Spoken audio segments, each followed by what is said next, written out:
datang di channel kami Inti Budaya. Tentunya dari namanya aja nih, kalian udah tahu dong apa yang akan kita bahas di konten kita nantinya. Pastinya seputar budaya dong, dan tentunya budaya Indonesia kita tercinta ini. Karena emang banyak banget nih yang bisa kita bahas dari budaya-budaya yang ada di Indonesia. Karena selain dikenal mempunyai sumber daya alam yang berlimpah, budayanya juga nggak kalah luar biasa loh.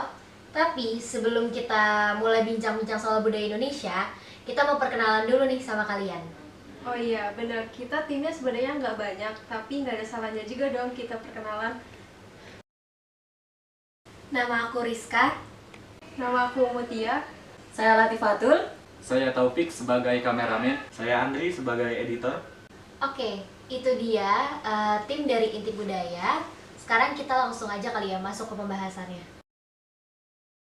Emang apa sih yang bakal dibahas sama kita di pertemuan pertama ini? Kita bakal bahas mengenai pernikahan.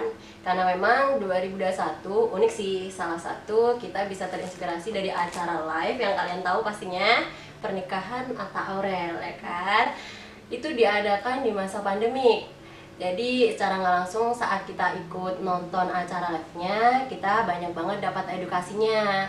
Jadi jelas dong, hal ini termasuk positif seputar mengenalkan budaya. Kita akan bahas dari adat Jawanya nih. Yap, bener banget.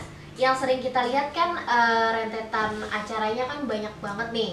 Ya kan, ada sungkeman, siraman, dodol dawet, seserahan, midodareni, pokoknya banyak banget deh. Iya juga, tapi menurut sumber yang aku baca, masing-masing adatnya ini punya makna-makna tersendiri, Kak. Termasuk pakaian dan riasan yang dipakai sama pengantinnya.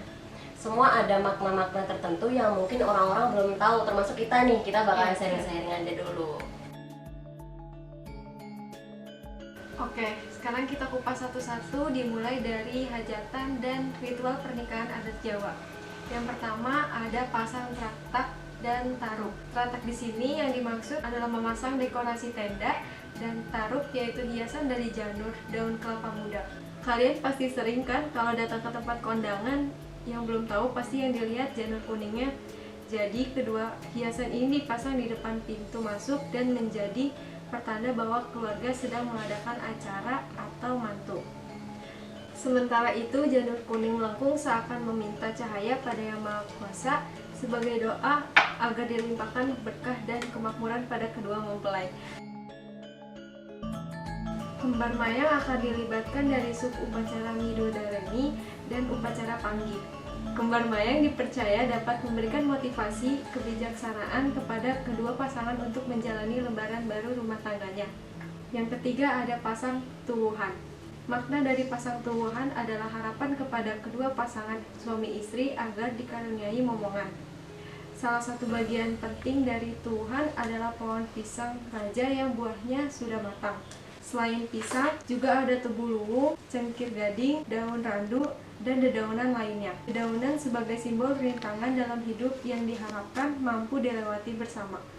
Yang keempat ada siraman. 1-2 hari sebelum akad nikah, keluarga akan melakukan prosesi siraman kepada pengantin wanita. Akan ada 7 orang yang akan melakukan siraman. Jumlah ini pun berdasarkan sebutan 7 pada bahasa Jawanya, yaitu pitu, atau diisyaratkan sebagai pitulungan yang artinya pertolongan kepada calon pengantin. Ritual siraman ini menyimbolkan pembersihan sebelum masuk ke ritual yang lebih sakral. Nantinya sang ayah dari mempelai wanita yang akan melakukan siraman terakhir. Kemudian dilanjutkan dengan menggendong anak perempuannya menuju kamar pengantin. Yang kelima ada dodol dawet. Dodol dawet ini maksudnya adalah menjual dawet kepada para tamu undangan. Tapi ini tidak benar-benar jualan, karena pembeli membayarnya dengan kreweng atau pecahan tembikar dari tanah liat yang menggambarkan kehidupan manusia yang berasal dari tanah. Pada prosesi dodol dawet ini, sang ibu dari mempelai wanitalah yang melayani, sedangkan sang ayah memayungi ibunya.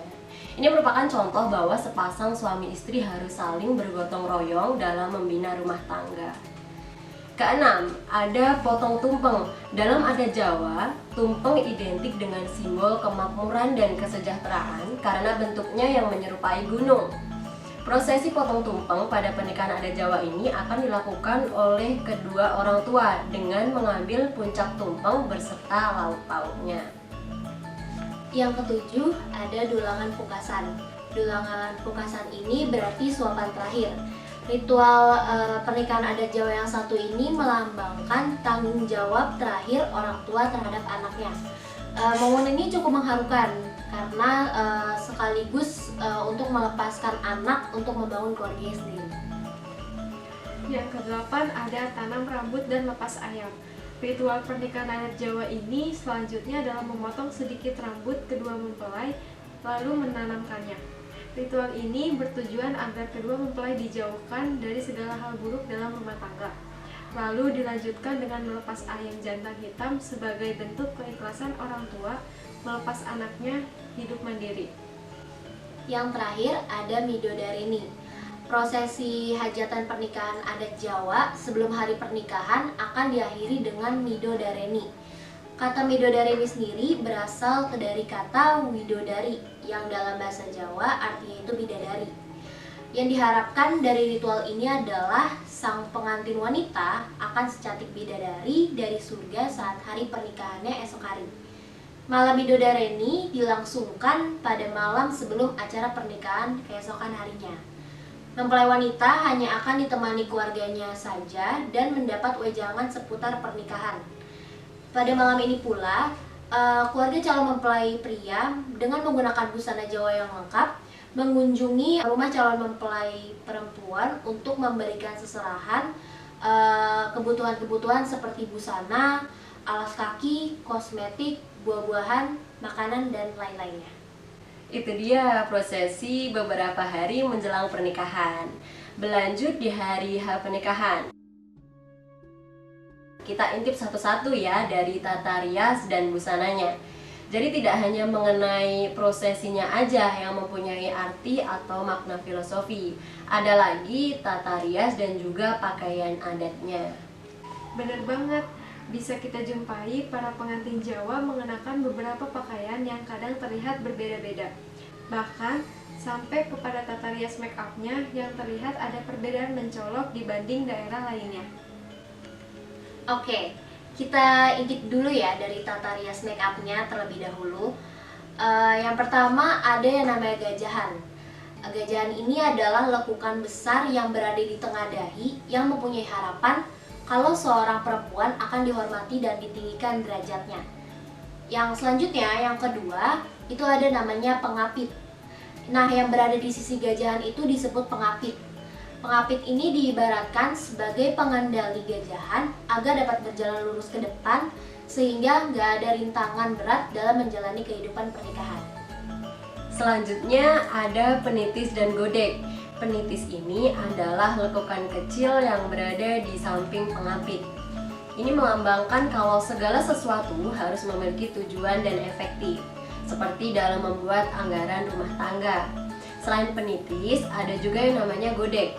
Godek ini merupakan lekukan yang menyerupai cambang dan melambangkan harapan agar kedua mempelai dapat bertindak secara bijaksana dan selalu introspeksi diri. Selanjutnya ada cunduk mentul. Cunduk mentul ini digunakan di atas kepala pengantin wanita yang melambangkan harapan agar kehidupan pernikahan selalu disinari matahari.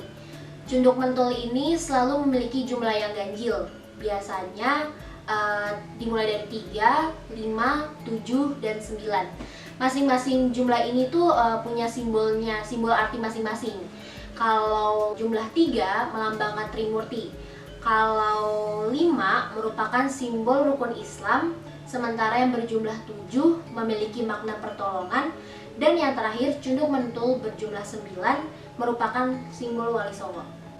Tak hanya cunduk mentul aja yang unik di bagian kepala yang merupakan ciri khas.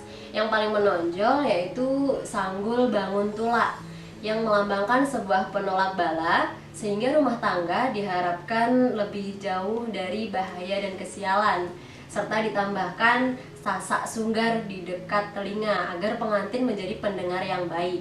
Dan untuk yang sering melihat, ada untayan melati yang menggantung dari kepala dan menjuntai di sebelah dada pengantin, itu disebut untayan Pibododo memiliki arti kesucian dalam menjalani kehidupan rumah tangga yang sakral. Nah, selanjutnya pada bagian wajah. Biasanya yang menjadi ciri khas itu alis menjangan. Alis di dalam make up adat Jawa ini memiliki bentuk yang unik, seperti tanduk menjangan atau rusa. Tentu saja alis berbentuk tanduk rusa atau menjangan ini memiliki makna tersendiri, yaitu seorang perempuan harus memiliki sifat yang cerdas, cerdik, dan anggun seperti rusa. Tapi, ada lagi selain alis yang menjadi ciri khas dari bagian wajah, yaitu cita. Yang mungkin banyak orang menganggap ini tuh hanya sebagai pemanis atau bahkan hasil dari tiruan negara India, dan hal itu ternyata asli dari budaya Jawa sendiri. Hiasan ini berbentuk belah ketupat menjadi simbol kalau perempuan harus fokus dan setia. Nah, itu dia dari tata riasnya. Sekarang kita lanjut ke pembahasan berikutnya, yaitu pakaian yang biasanya dikenakan pengantin Jawa saat pernikahan, yaitu ada kanigaran dan basahan. Kanigaran merupakan dandanan khusus pengantin yang berasal dari keluarga kerajaan Kesultanan Ngayogyakarta. Pakaian ini disebut dengan paes ageng kanigaran. Riasan ini boleh digunakan oleh masyarakat umum pada masa pemerintahan Sultan Hamengkubuwono IX. Pakaian tradisional ini memiliki makna dan filosofi sangat dalam, sehingga banyak digunakan sebagai dandanan pengantin Jawa. Baju adat ini terbuat dari bahan bludru berwarna hitam dengan kain dodot atau kampuh pada bagian bawahan. Selanjutnya ada basahan. Dandanan ini berasal dari kebudayaan Mataram dan hingga kini masih menjadi pilihan saat upacara adat perkawinan. Perbedaan riasan basahan dan kanigaran terletak pada gaya berpakaiannya. Jika kanigaran mengenakan pakaian luar berbahan bludru di luar kemben, maka pada pakaian basahan bagian luaran tersebut tidak ada. Kita intip lagi yuk proses hari pernikahannya.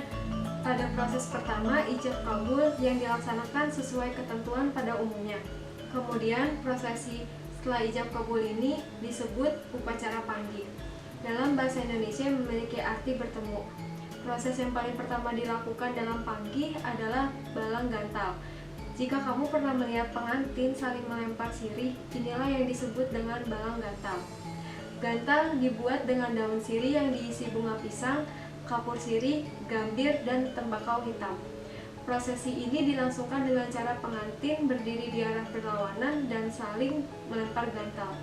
Ritual ini melambangkan kedua mempelai saling melempar kasih sayang.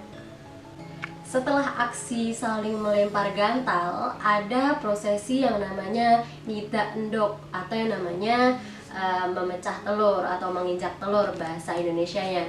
Pengantin pria diarahkan untuk menginjak telur dengan kaki sebelah kanannya. Kemudian pengantin wanita membasuh kaki pengantin pria dengan lembut sebagai arti pengharapan bahwa kedua pasangan baru ini akan mendapat keturunan yang merupakan tanda cinta kasih. Selain itu, dilambangkan sebagai kesetiaan seorang istri kepada suaminya. Setelah prosesi injak telur selesai, pengantin akan melanjutkan dengan prosesi sindur. Kain sindur akan dibentangkan kepada pengantin oleh ibu dan bersama-sama dituntun sang ayah berjalan menuju pelaminan. Hal ini adalah pengharapan agar pengantin baru ini siap menghadapi segala kesukaran dalam hidup.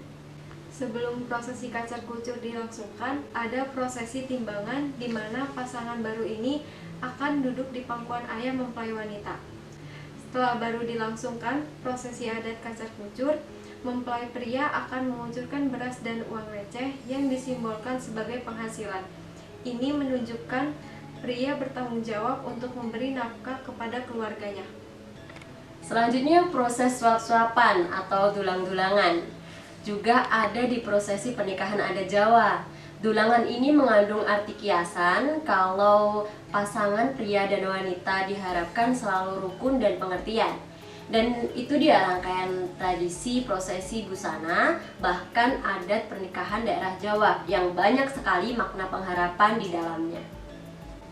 Kita sebagai generasi muda Indonesia wajib banget tahu makna dan budaya bangsa kita tercinta ini. Apalagi melestarikannya sebagai bentuk rasa cinta kepada negara Indonesia. Dan sampai jumpa di next ngintip budaya selanjutnya ya. Salam budaya, salam lestari.